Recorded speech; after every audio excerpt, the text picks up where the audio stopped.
전차를 잡는 하늘의 괴물 AH-1 코브라 공격 헬기를 아시나요?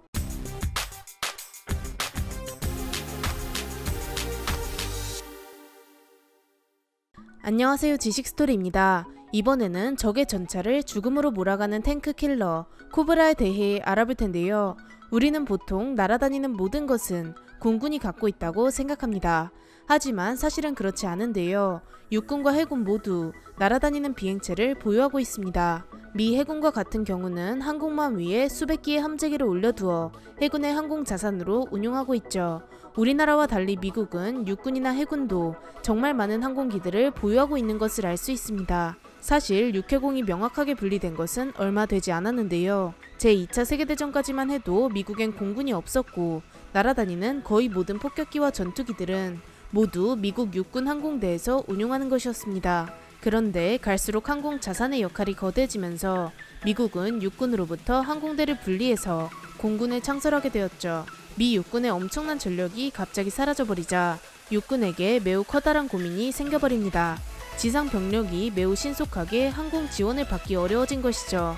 원래라면 육군 내부에서 신속하게 병력 지원이 가능해 공격기가 금방 내려와 적의 병력을 공격해주곤 했는데 이번에는 육군을 벗어나 공군에게 지원을 요청해야 해서 조금 복잡한 지휘체계가 되어버렸죠.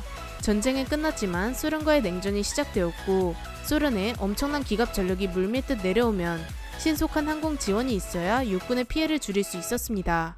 보통의 탱크는 항공기를 공격할 능력이 없기 때문에 지상 병력이 전차를 제거하는 것보다 항공기가 훨씬 쉽게 탱크를 제거할 수 있었죠. 이런 육군의 고충을 공군이 당연히 이해하고 있었기 때문에 일부 예외적인 항공기들은 보유할 수 있도록 허용하게 됩니다.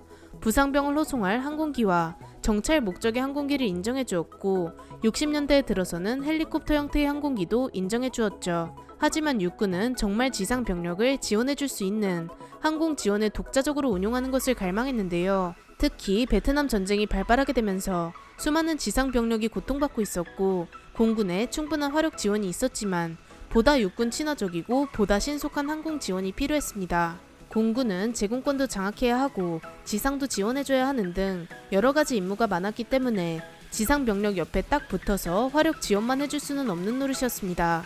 그래서 수송용 목적으로 도입한 헬리콥터에 기관총과 미사일을 덕지덕지 붙여서 공격용 헬리콥터로 개조할 생각을 하게 됩니다. 베트남전이 한창이던 시대적 상황 덕분에 미 육군의 생각은 쉽게 현실화되었고 UH-1이라는 수송용 헬기를 공격 헬기로 운용했습니다. 무장을 실은 헬기는 수송용 헬리콥터와 함께 비행하면서 육군을 주변의 적들로부터 엄호했고 수송 헬기가 지상에 병력을 투입하기 전에 근처에 있는 모든 적을 정리하는 역할도 담당했죠. 이렇게 운용된 헬리콥터의 형태를 건십이라고 불렀습니다. 이런 화력 지원 임무 수행을 통해 장병들의 생존성을 높였기에 미 육군은 건십형 헬리콥터에 큰 가능성을 보게 됩니다. 그런데 UH-1의 건십 형태는 문제가 있었습니다. 바로 기동성이 부족한 것이었죠. 수송 헬리콥터에 무거운 무장을 달고 다니니 수송 헬리콥터를 따라가지 못하는 것이었습니다. 덩달아 수송 헬리콥터도 천천히 날아가야 했고 이는 결국 적의 공격에 취약해지는 결과를 낳았죠.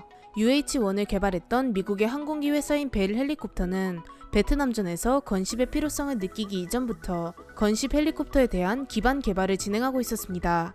베트남전에 참가하기 이전에 벨 헬리콥터는 경량형 공격 헬리콥터를 육군에게 제안했지만 위대한 미 육군은 가볍고 약해 보이는 기체는 필요 없었고 크고 강력한 것을 원한다면서 사업에서 떨어뜨렸죠. 대신 크고 강력한 공격 헬리콥터를 만든 록히드의 개발안을 채택해 진행했습니다.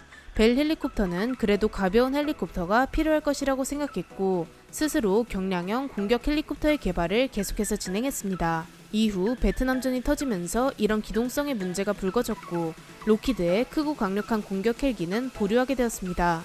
다시 벨에게 기회가 찾아온 것이었죠. 미국은 조금 날렵한 공격 헬리콥터를 개발하는 사업을 새롭게 시작하게 되었고 5개의 쟁쟁한 업체가 지원했습니다. 이 중에는 록히드가 기존의 문제점을 고쳐온 버전도 있었습니다. 벨은 모델 209라고 불리는 설계안을 제안했는데 개발 비용도 별로 나올 것 같지 않았고 대량 양산을 진행하는데도 별 문제가 없어 보였습니다.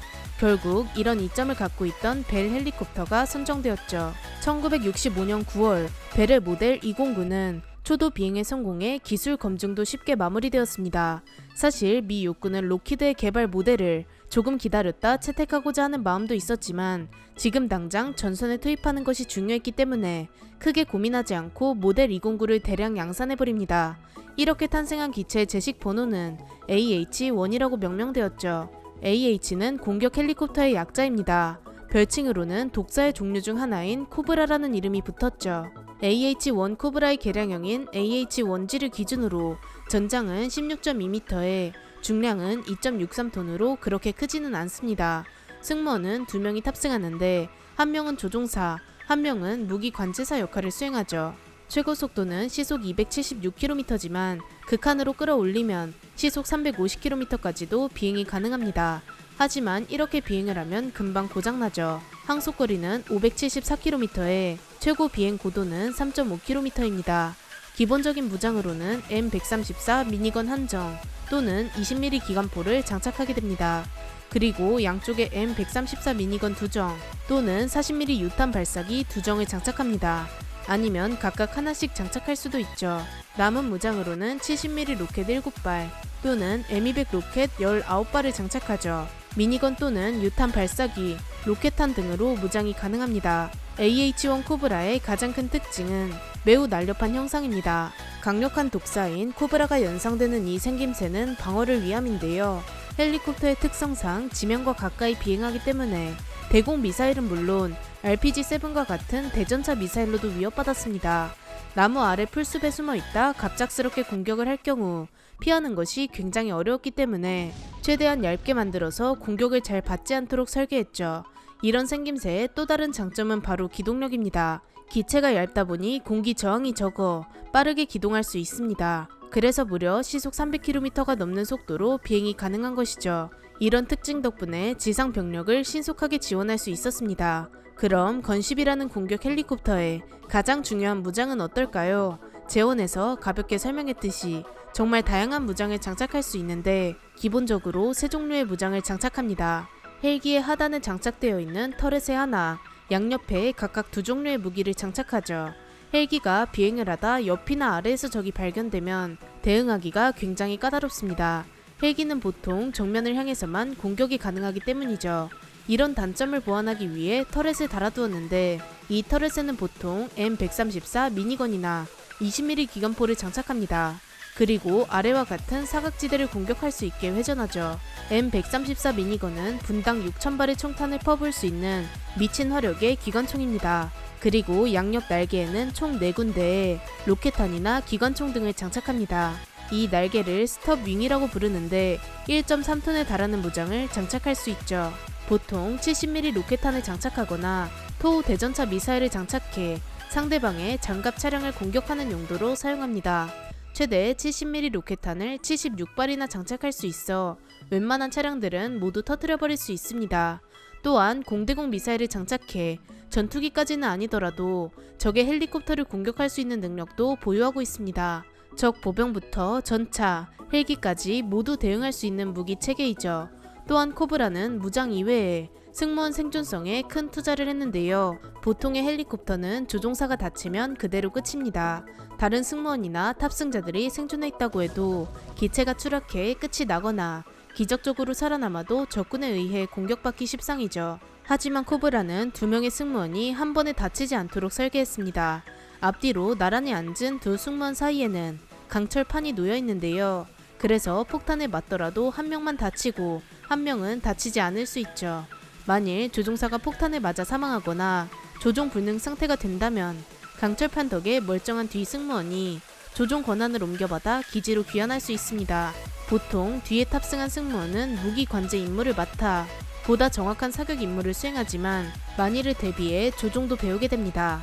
AH-1은 베트남전에서 요구되어 탄생한 만큼 부랴부랴 생산해 1967년 베트남전에 투입되었습니다.